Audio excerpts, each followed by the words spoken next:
Thank you to my favorite butter, Danish Creamery, for sponsoring this episode. Danish Creamery European-style butter makes every butter-forward dish the star of the show, and I can't think of a better holiday pairing that puts butter front and center than the humble potato. Potatoes are so versatile, but they're always enhanced by great butter. Danish Creamery's extra churned 85% butterfat and creamy, rich texture bring our potato dishes to life. Trust me, it'll be your secret weapon in the kitchen this holiday season. For more info on Danish Creamery, head to the link in the description.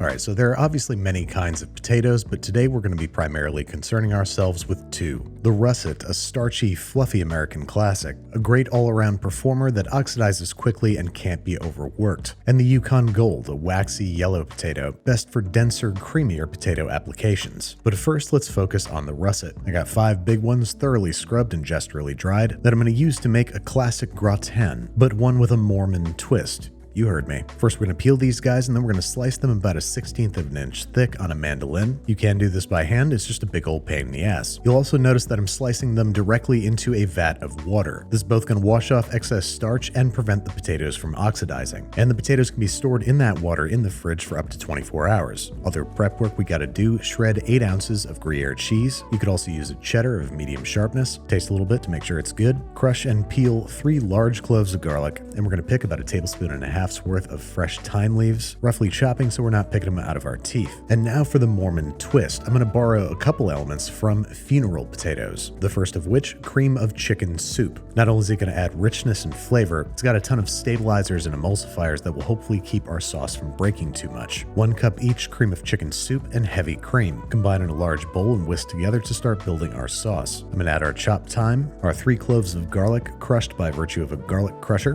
1 small shallot finely minced, and what feels like a pretty unreasonable amount of salt. The sauce should taste a little too salty on its own, plus some freshly ground black pepper, and optionally some freshly grated nutmeg. If you haven't heard me say it in the past, grate it yourself, it's worth it. Whisk to combine, and then we're going to add our shredded cheese, folding until evenly distributed. And let's just add a little dash of hot paprika, just to say we did. Then we're draining the starchy water from our potatoes, doesn't matter if they're a little wet, and combining in a large bowl with our cheese sauce mixture. Most of the potatoes are going to be stuck together, so make sure you get that stuff in between each and every slice. Then we're generously buttering our baking dish of choice just to prevent stickage. Then it's time to start stacking. Now, J. Kenji Lopez-Alt pioneered this technique of stacking the slices vertically so you end up with a sort of Hasselback potato gratin. But I'm going to lay mine just a little flat. That way we're still getting exposed edges for extra crunch and browning, but we're going to want a relatively even surface for the second Mormon twist. Now we're going to cover tightly with aluminum foil and bake at 400 degrees Fahrenheit in 3 30-minute segments. First covered to allow the potatoes to steam and tenderize. Next uncovered to start the browning process. My center potatoes sunk a little bit, so I'm going to do a little revisionist history here and send it back into the hot box without a lid.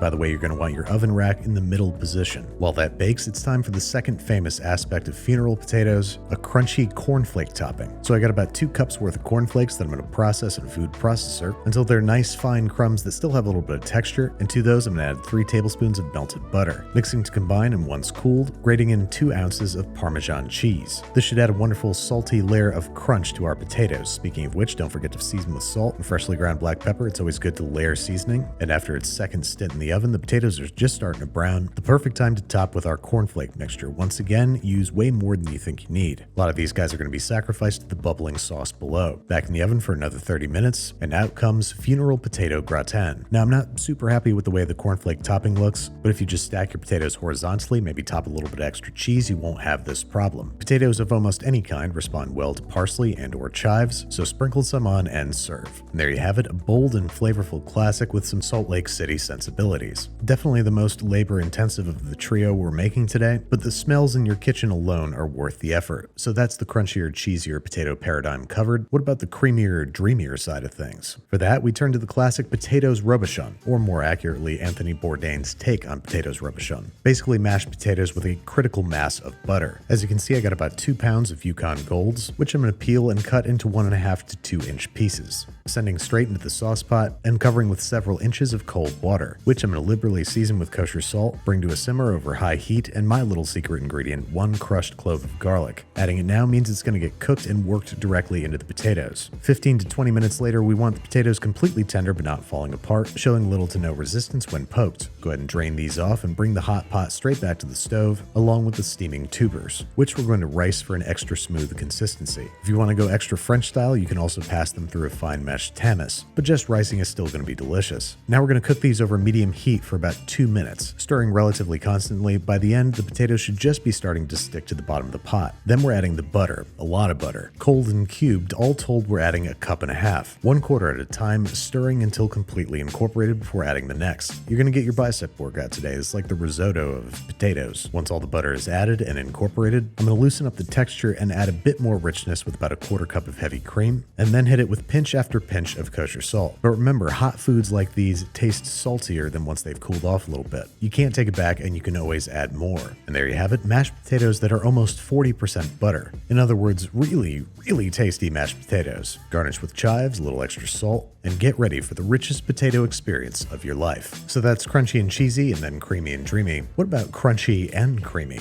For that, we turn to fondant potatoes, a classic French preparation that blurs the line between potato and ribeye steak. Start by peeling 3 large russets, circumcise the pointed tips, then we're going to slice these into 1 to 2 inch medallions. If you use a paring knife to peel a potato like this, you'll end up with a slightly more classic gemstone shape. I'm dropping these straight in another water bath, both to prevent oxidation and rinse off excess starch, and then I'm drying the potatoes to within 1 inch of their life, because these guys are headed straight into a ripping hot cast iron or non-stick skillet with 2 tablespoons of preheated oil. Make sure it's well coated in oil and repeat with the remaining medallions. Make sure there's a little bit of breathing room between the potatoes because overcrowding can prevent browning. And that is our sole objective here, frying the potatoes on the first side for anywhere from 3 to 5 minutes until deeply golden brown. Go ahead and shuffle them a bit to make sure they brown evenly, give them a flip, and now it's time to pretend that these potatoes are a steak. We're going to add 6 tablespoons of salted butter, along with a peeled clove of garlic and a couple sprigs of fresh herbs. I'm going with thyme and rosemary. And now, still over medium-high heat, we're going to baste these suckers, which can be a little tricky to do with a spoon, so just grab an extra handful of herbs and use them as a brush to positively slather those potatoes in butter. Now, as soon as you start to see a little bit of browning with the butter, we're going to add anywhere from 1/2 to a full cup of beef stock, enough so that the liquid comes halfway up the sides of the potatoes. Then we're going to send it into a preheated 425-degree Fahrenheit oven for anywhere from 25 to 35 minutes. The beef stock should be mostly evaporated, the butter should be browned, and the potatoes should be crispy on top and tender throughout. If they're not quite done, add a little more beef stock and send it back into the oven for 5 to 10 minutes. Arrange in your serving dish of choice and liberally salt. This and the butter are about your only opportunities to season the potatoes. Hit them with some chives and freshly ground black pepper, and there you have it, what I would call meat and potato potatoes. They're not only a great side for steak, they're a great opportunity to practice butter basting. And they're a wonderland of textures, crispy on top, creamy in the middle, and almost chewy on the bottom. And of course, don't be afraid to add more salt. I hope you guys enjoyed these potato recipes. I hope you try them out for yourself. I hope you have a great holiday, and I hope you enjoyed a good old-fashioned episode of Basics as much as I did.